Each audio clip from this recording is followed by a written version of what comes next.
Bowl. Bowls. More bowly. Another bowl. The number of bowls are continuing to grow. It's 8 billion bowls. Hello everybody, it's Barry here. Hope you are well. Welcome to our kitchen. And please remember, if you're not subscribed already, we do at least 2 videos a week right now. So smash that button to be notified of all new videos. I'm extremely excited today, intentional food pun, because we're doing a pad thai. This is an easy 1-pot pad thai. I didn't realize that there was multiple pots for a pad thai. You just put it in a wok, but there are some steps to this. So it's kind of like a combination today of 2 playlists that I do. The Barry Tries, because it's a tasty video. I've been sent loads of people wanting me to see to do this, and also on the Taste the World playlist where I do recipes from around the world. That was heavily requested too. So we're doing a chicken pad thai, and you can change that to vegan, vegetarian if you want. Put some of the alternative chicken, the fake chicken in there if you want. We've been having that. In fact, we've been having that a lot recently. Phoebe's in the background now. She loves vegetarian stuff, so we sort of have that every now and then. It catches me out. I genuinely eat it and I'm like, oh, that's all right.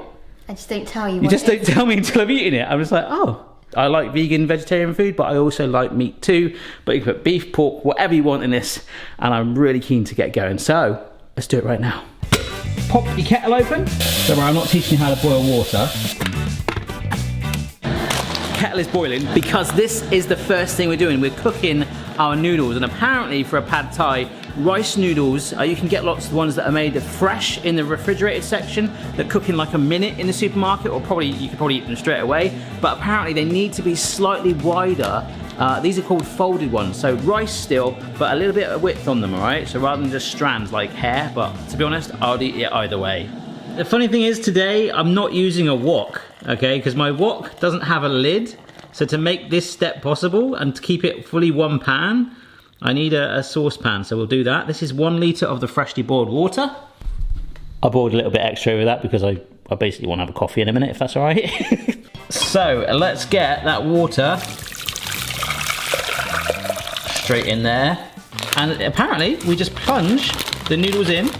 Make sure these ones get in there as well. Do you know what? I'm going to top it up. We're only going to drain it away anyway, so I guess I'll make my coffee later. I want to make sure I submerge this fully as quickly as I can. I've never really used these noodles before. I've always bought the ones that are refrigerated in the shops.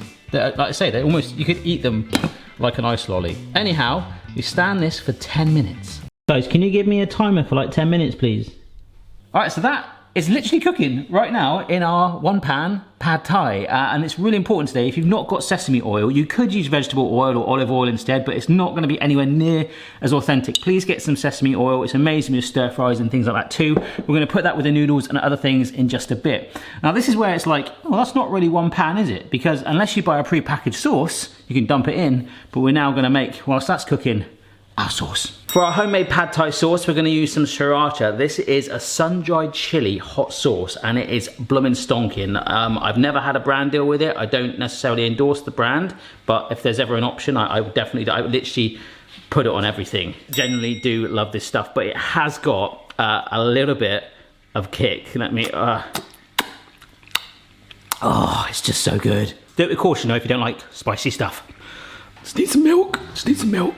This is gonna taste noteworthy. So apparently 2 tablespoons of dark brown sugar, 2 tablespoons of fish sauce, 2 tablespoons of rice vinegar for some tang. You can see where we're going here. This is some reduced salt soy sauce. I don't know if that's just me, when I have soy sauce at the moment, I can really taste the salt on it. Bonkers. That should be enough. I need 2 tablespoons of lime, so it looks like it's about 1 lime to be honest. And this is where we add in the sriracha, look at that. Oh nice, looks like innocent ketchup, doesn't it? I've done probably use about 1/4 of the bottle there. Oh, lush. All right, so the sauce is done. We're gonna put it to one side. So the noodles should be done. Let's have a look. Ooh, oh my gosh, I just spilled hot water on the floor. They look done, and we need to stop them cooking by plunging them in cold water right away, which is another bowl, but it's still 1 pan. It's just 8 billion bowls. We'll just plunge it straight in there. Oh my gosh. And this is just gonna cool down. All right, so our big old pan is back. Now, these noodles, I did wash them through the water a couple of times actually, and got rid of it being cloudy, just made it clear. It's just something that I've learned to do. It's up to you if you do that. I just find that does actually help when you're doing with rice, and this is rice noodles, so hey, why not? So apparently a tablespoon of the sesame oil. Oh, I love it. I love the smell of it. I love sesame seeds. So after pushing that around a little bit, you can see, hopefully the camera's picking that up, that has slightly stained them. Just a little yellowy going on there. And now, apparently we take it out of the pan again. Yeah, I mean, I think this one pan thing is totally going out the window, but because I could have just done it straight in the bowl. Just mix it around again. Nice. On the video, it looks so easy. It's like, just scoop out your noodles. And it's like, okay. So I need to clean this out again. All right, pan is clean. And now the pan takes on the eggs. So I'm not using a bowl this time. Cracking 2 eggs straight in. Lightly beat that together. Mixing bowls are so overrated. There we go. All right. Kind of want an omelette now. And yep, our friend sesame oil is back. And now we're going to cook it. Say that again. I said, is it just me who smells dog poo? You can smell dog poo? Yeah. Baby, I'm doing a cooking video. All right, so with the oil in there, just over that steady heat, you can see already it's starting to catch. We're just going to keep stirring this and break it up into nice, eggy sesame chunks. Can you see the egg on the sides there? Our spatula's been a legend, look at that. But it's starting to form these little islands there. Keep mixing it over the heat. This won't take long at all. There we go, that's actually fine. Off the heat, boom chicka wow wow. You know, go on, have some. Nice, right? So yeah, this one pan recipe is now getting more bowly. I'm sure it would have been easier if I just did it with 1 or 2 more pans, but anyhow, we got to stay loyal to it and push in our sesame infused egg. And in other news, I've got to wash up again. And not even the legend that is Mrs. B, we can't get the egg traces off. It's going to need to soak. How long have you got? Well, I'm supposed to do it all in one pan. Well, can you just use a wok? Oh, I want to use a wok, but it's a one pan, and the video had a pan. What, a saucepan? Like yeah. This? Oh, that's silly. I bet they didn't really. I bet they had about 4, the same one in the background. Put their velvet grease into it. Thanks. Oh, yeah. We got an egg-free pan. We're back in the game. Pad Thai. Okay, so we've got quite a collection there now with the noodles, the egg, the sauce, and my clean pan. Next up is the shallots, okay? I've got 4 shallot halves here, my Barry Lewis veggie chopper. Boom. They're pretty much all sold out at the moment. I've got a few more coming that will be, I'll let you know. Follow me on social media if you want, still want one. Saucepan there, nice and clean saucepan. Not for long. We've got to cook these shallots in sesame oil. We've been here before. I really want to cook the chicken at the same time, but we're going to stay true to the recipe. Sesame oil again, a little drizzle, and we're just going to fry this up. Okay, just like onions as well, you can, once it starts to cook a little bit, it'll break and separate really easy and get smaller pieces. Spatula again is awesome for that. All right, starting to get some nice color on that.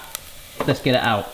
And you guessed it, into another bowl. I'm not washing the pan out this time, no way. Anyhow, spring onions. Just giving these a wash. What I like to do is actually just use food scissors on these. I think food scissors are really, really underrated. I feel like from a vegetable hairdresser. Just remember, see the head bit there? You don't want that in there, all right? I think it's fair to say the number of bowls are continuing to grow. I still have bean sprouts, coriander, and nuts, but they don't really need any preparation. The coriander, I'll just snip that in. I think that's it. Other than this chicken, okay? These are some mini chicken fillets. Just dice that up to little old chunks. So yeah, this time I'm not gonna like clean the pan. This is that hack that people have been saying about how you use the handle to push the food through. I don't know if that really worked then, but we're now gonna cook the chicken up. But if you did see then, one thing I did do was I scraped the chicken off with the blunt side of the knife. Some of you guys told me that in the comments once. I was like, that's genius. And now my knives stay, well, sharp. I needed to keep my eye on that. So, Mrs. B helped me. That was a bad joke. I love doing that. The peanuts, unsalted peanuts in a bag. We're going to bash them with a rolling pin.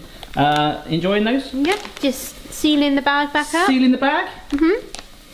Yeah, resealable bag. They were really hard to get hold of, just nuts that weren't salted, barbecue coated, whatever, dry. I just wanted bland nuts, yeah. We're gonna get that chicken out, which does remarkably look like that fake chicken we've been talking about. That I would still be like, yeah, that's chicken. So my shallots and chicken are in there because I'm running out of bowls.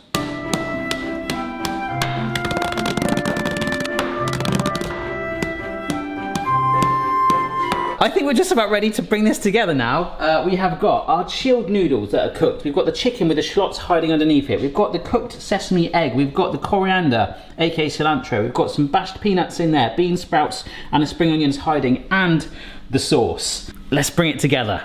Trusty pan down, I'm keeping the flavours in there. Flavors. So we'll put the chicken and the shallots in. I hope this is going to be enough portions, lads, because that's shallot. Now we use our noodle. Oh wow, it's poured in there lush. And the last thing to go in right now is the sauce. And I was going to add some more sesame oil, but I've just suddenly remembered there is quite a bit of lubrication there. We're on a low heat again just to keep it nice and warm. We're going to fold it all together. Oh my gosh. Straight on there. Just stir that through over that heat. It's fairly mingled together now. So I think one last dump. We can garnish it with more of this if we want at the end. But let's get some real colour and texture in there with the nuts as well. Oh, that is a real fusion of colours going on like that. I'm loving that. It's getting nice and warm now. Been a couple of minutes constantly stirring it, mingling it through. It smells amazing. I can't hold it any longer. I think we're there. Look, 1 pan. 8 bowls. Presentation has never really been my forte. As you can see there, it's fallen to the side. A little bit more coriander and spring onions. Some more bashed nuts. It didn't tell me to do this, but I just feel like giving it a little bit of extra zest with some more lime juice. Actually would have liked to put some of the zest in, but stuck to it. Let's see what it tastes like. Ooh. Like it? Yeah. Is it good? How's that? Oh, that's yummy. That's nice. Oh, there's a nice kick to that. Kick? Oh. Really? You must have got a hot bit. Oh, I think I did. No, if you look at it, there's little red dots. I tried to not get them because I've got smart. That is amazing. And the other thing to say about this recipe is how cheap it was. These ingredients were all really cheap. Probably the chicken was the most expensive thing. Mrs. B, you're still eating it? Is that all right? That's amazing. Yeah? Yeah, Barry Mamas. Barry Mamas. Did we just create Wagadadas then? I think we did. Yeah. Don't forget to check out the Barry Tries playlist, which this is on. There are easier ways to make it, I know, but hopefully it inspires some of you to have a go. Don't forget to subscribe, and if you try any of the recipes, send me a photo on social media. We'll see you next time. Bye.